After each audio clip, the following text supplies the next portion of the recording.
కృష్ణా నది ఉప్పొంగుతోంది. మొదటి ప్రమాద హెచ్చరిక స్థాయిని దాటి నదీ ప్రవాహం కనిపిస్తోంది. దాదాపుగా 5 లక్షల క్యూసెక్కుల వరకు ప్రకాశం బ్యారేజ్ నుంచి దిగువకు నీరు వదులుతున్నారు. దాంతో కృష్ణా నది పూర్తిగా నిండు కుండలా మారిపోతోంది. వాస్తవానికి గత ఏడాదితో పోలిస్తే వరద ప్రవాహం తక్కువే అయినప్పటికీ ఇప్పటికే మొదటి ప్రమాద హెచ్చరిక స్థాయిని చేరినటువంటి తరుణంలో రెండవ ప్రమాద హెచ్చరిక స్థాయి వరకు చేరొచ్చు అని అంచనా వేస్తున్నారు. ఎగువ నుంచి వస్తున్నటువంటి కృష్ణా జలాలకు తోడుగా దిగువన పులిచింతలతో పాటుగా ఇతర వాగులు వంకలు పొంగి పొర్లుతుండడంతో కృష్ణానదీ ప్రవాహం చాలా ఉధృత రూపం దాలుస్తుంది. మనం ఇప్పుడున్న ప్రకాశం బ్యారేజ్ దగ్గర పరిస్థితి చూస్తుంటే దాదాపుగా అన్ని గేట్లను ఎత్తేసారు. గేట్ల నుంచి పూర్తిగా వరద ప్రవాహం ఏరులై పారుతోంది, భారీగా ఎగిసి పడుతుంది.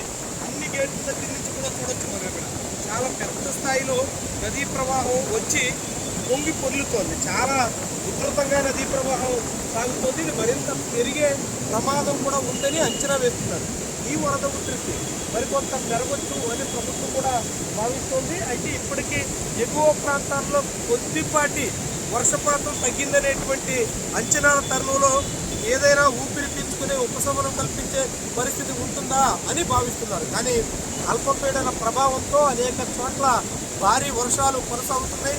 ఎగువన కురుస్తున్నటువంటి వర్షాలతో కృష్ణమ్మ ఉధృత రూపంతో ప్రవహిస్తుంది. చాలా పెద్ద స్థాయిలో ఎగిసి పడుతోంది. బ్యారేజ్ నుంచి దిగువ కుదురుతున్నటువంటి నీటి ప్రవాహంతో చాలా వేగంగా ప్రవాహం సాగుతోంది. ఇది సముద్రంలోకి పూర్తిగా వెళ్ళిపోతున్నటువంటి పరిస్థితి. దాదాపుగా 5 లక్షల క్యూసెక్కుల నీటిని ఇక్కడి నుంచి దిగువకి డిశ్చార్జ్ చేస్తున్నారు.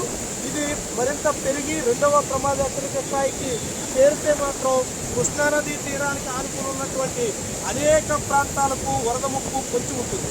ఇప్పటికే వరద కారణంగా కృష్ణానదీ తీరంలో ఉన్నటువంటి లంకలన్నీ దాదాపుగా జలమయమయ్యాయి. లంకల్లో ఉన్నటువంటి అనేక మంది పూర్తిగా నిరాశ్రయులయ్యారు. ఇతర ప్రాంతాల్లో కృష్ణానది ఒడ్డున ఉన్నటువంటి వాళ్ళు కూడా అవసరమైతే సురక్షిత ప్రాంతాలకి తరలించాలని ప్రభుత్వం ఆశిస్తుంది. లంకల్లో ఉన్నటువంటి పంటలన్నీ పూర్తిగా నీటిపాలయ్యాయి. ఈ తరుణంలో ఇప్పుడు వరద ప్రవాహం మరింత పెరిగితే మాత్రం అపారమైనటువంటి నష్టానికి దారితీస్తుంది. అయితే ఇప్పుడున్నటువంటి ఇరిగేషన్ శాఖ అంచనా ప్రకారంగా ఇది ఏమైనా కొద్దిపాటిగా ఏమైనా పెరిగితే పెరగవచ్చు తప్ప అంతకు మించి పెద్దగా పెనుముప్పు ఉండకపోవచ్చు అనేటువంటి అంచనాతో అయితే ఉన్నారు. గత ఏడాది ఏకంగా 12-13 లక్షల క్యూసెక్కుల వరకు ఇదే కృష్ణానది నుంచి డిశ్చార్జ్ అయినటువంటి అనుభవం ఉంది. అప్పట్లో సెప్టెంబర్ మొదటి వారంలో వరదలు వచ్చాయి.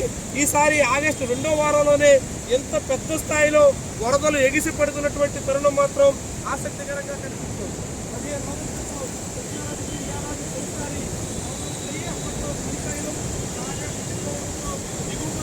జలాన్ని ప్రకాశం బ్యారేజ్ నుంచి సముద్రంలోకి వదిలేయాల్సినటువంటి పరిస్థితి వచ్చింది.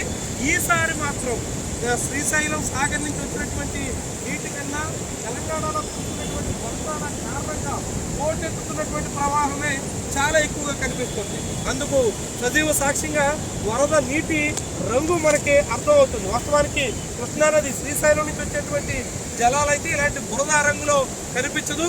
గోదావరి మాదిరి పూర్తి ఎరుపు కాకుండా, కృష్ణా జలాల మాదిరి పూర్తి క్లీన్ వాటర్ అన్నట్టు కాకుండా ఒక మాదిరి బురదతో కూర్చున్నటువంటి నదీ ప్రవాహం అయితే ఇప్పుడు చాలా స్పష్టంగా కనిపిస్తోంది. ఇది పూర్తిగా తెలంగాణలో కురుస్తున్నటువంటి వర్షాల కారణంగా వచ్చి పడుతున్నటువంటి నీటి ప్రవాహంగా భావిస్తున్నారు. ముఖ్యంగా వాగులన్నీ పొంగి పొర్లుతున్నటువంటి కారణంగా భారీగా వరద చేరుతోంది. ఇది మరింత కొద్దిగా పెరిగేదానికి ఆస్కారం అయితే ఉంది. కానీ 3వ ప్రమాద హెచ్చరిక 2వ ప్రమాద హెచ్చరిక స్థాయిని దాటేసి వెళ్ళిపోయేటంత ఎక్కువగా ఉండకపోవచ్చు అనేది అధికారుల అంచనాగా ఉంది. అందుకు తగ్గట్టుగా ప్రజల్ని అప్రమత్తం చేశారు.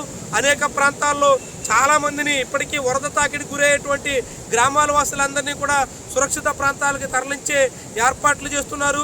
కృష్ణానది దిగువన విజయవాడ నుంచి అవనిగడ్డ వరకు ఈ ప్రాంతంలో ఉన్నటువంటి అటు ఇటు ఉన్న లంక గ్రామాలు ఇతర సమీప ప్రాంత వాసులందరినీ కూడా పూర్తి అప్రమత్తంగా ఉండాలని అధికార యంత్రాంగం చెప్తుంది. అదే సమయంలో కృష్ణానదికి ఎగువన చంద్రబాబు ముఖ్యమంత్రి నివాసం సహా అనేకమైనటువంటి భవనాలు ఉన్నాయి.